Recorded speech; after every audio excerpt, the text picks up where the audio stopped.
this is part 3 of the Little Gems videos. Obviously, I can't tell what YouTube does or doesn't like. It's just people talking and realising things or knowing things. Again, it's a mixture of Instagram. It's all on Facebook. Maybe there's a little bit of TikTok, as I've said, but I just find it's better that we know stuff than we don't know stuff, or better that we know more of the truth or what's really going on. And you know, I make people think sometimes. I mean, I know YouTube doesn't like that, but that's what lots of people do on YouTube anyway. But you know, let's just watch this little little lot of gems again, because sometimes we don't know because we don't know. Science died. It died in the 1980s, and that free and open discourse and debate was killed in academic and in the professional scientific world. And now we have dogma, and that's where the authorities or the people high up decide what is true, what cannot be debated, discussed, argued against. And if you bring up arguments that go against that dogma, then that's the controversy. You can tell the difference between scientists and engineers. When an engineer fails, the planes don't fly, the bridge collapses, or the radios don't work. I mean, it's easy. You don't have to be an expert. It's very difficult to know when a scientist is right, a scientific theory is right, even for us scientists ourselves.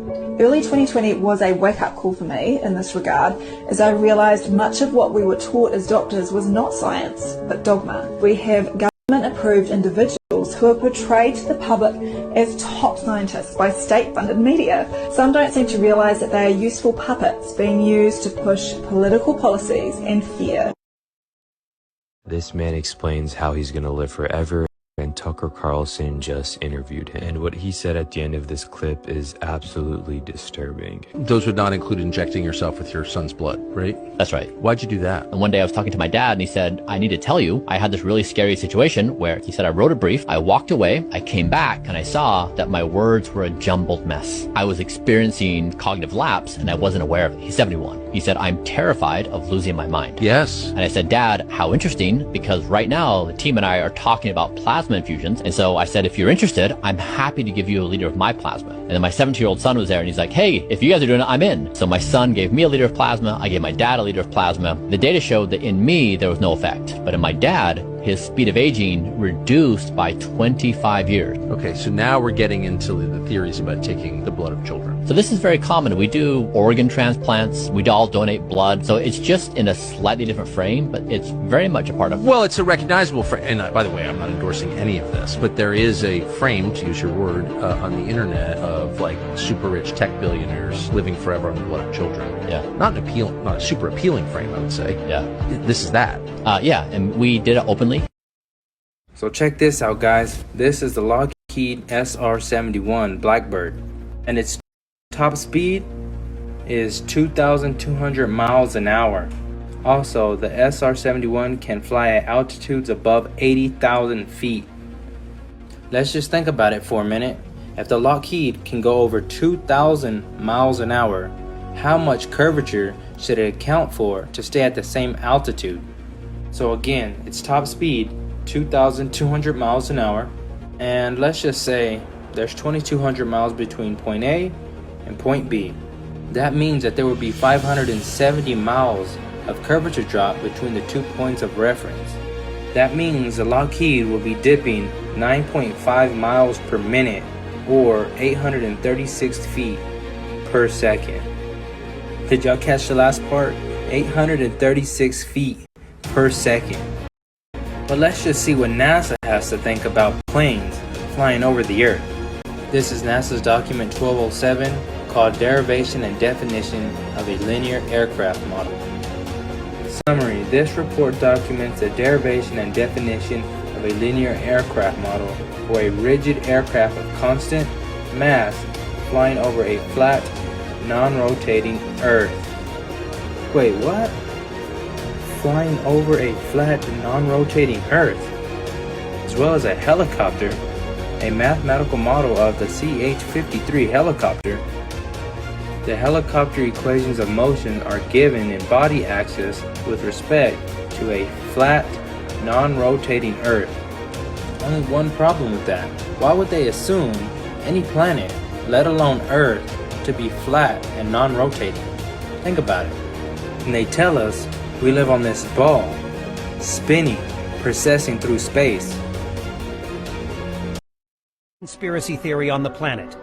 Today, we will expose the truth on Dicenian glass. Dicenian glass is a special dye that is derived from coal tar.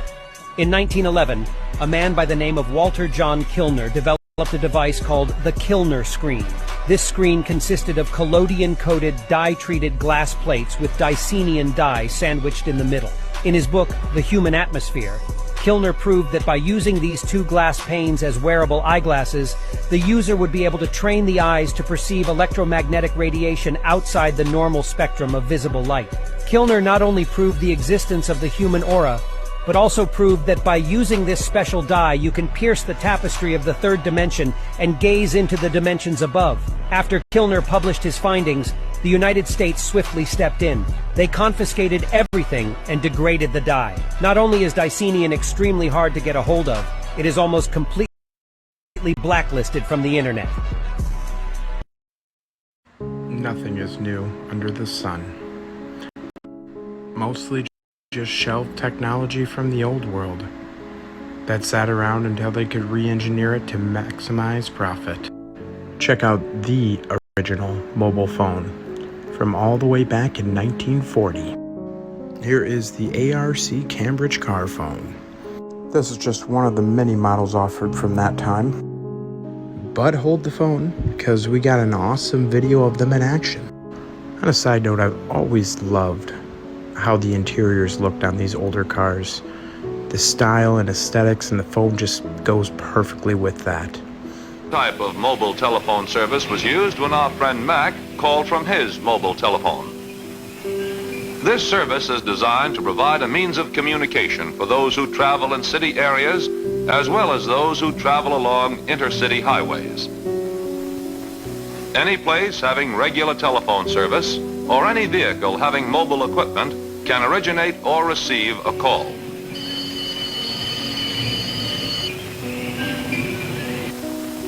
Now let's see the equipment that makes mobile telephone service work. Here in an automobile, a transmitter unit and a receiver unit are being compactly and neatly installed.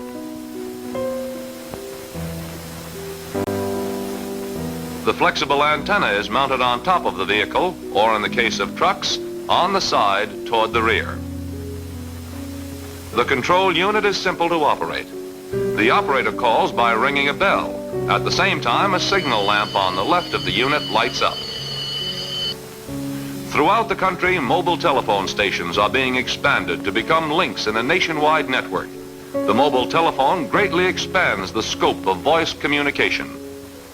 It is one more step toward telephone service for anyone, anytime, anywhere.